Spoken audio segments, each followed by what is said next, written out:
Do I outline? And if I do, how much of the larger world of Gilded Abyss did I plot out? That's the end of the question. It cut off here, but that's what it was. Yes, I outline. But I am a recovering pantser, so my outlining looks a little different than most. I have never been a plotter. For definition, plotters are people who plot out the entirety of their book. They often have scene-by-scene descriptions of what they're going to be writing. That makes me want to die. I am not that kind of person. I am a pantser at heart, but after writing so many books and then realizing that they have major structural plot issues, I stopped pantsing. Mostly because there was one book that I had to rewrite 4 different times and I finally gave up. It still is not right. There was major structural problems with the world building that would need to be completely renovated before I could move on. If I had plotted those things out, I would not have run into that problem with that book, and I would have saved myself a lot of time, because when I'm talking about 4 rewrites, I mean from scratch, from 0 words up to 100,000 words, 4 rewrites of that book. So yes, now I plot.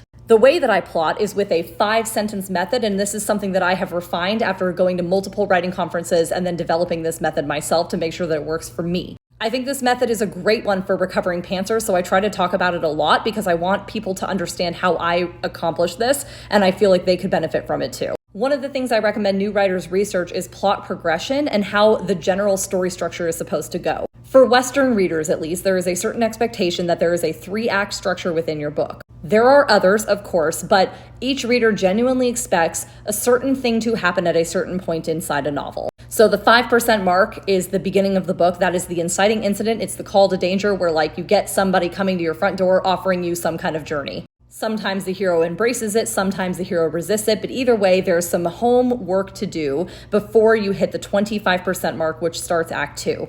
Act 2 is typically over the course of the next 50% of the novel, so they're not evenly spaced. Instead of giving each act 33% screen time, you're going to give 25% screen time to both Acts 1 and Act 3, and 50% screen time to Act 2. This is because in the middle of Act 2, at the 50% mark of the book, you're going to hit something called the midpoint reversal, which is basically where everything in the beginning of the book that you thought was true is flipped on its head. Then you get into the 75% mark where everything starts to go downhill. You're into Act 3 now, and nothing can stop this progression. And by the time the final sentence comes in, the entire book is wrapped up. So 5 sentences. This is my 5% mark, my inciting incident. This is the moment that they leave home at the 25% mark, kicks off Act 2. This is the midpoint reversal. This is the 75% mark where they end the book.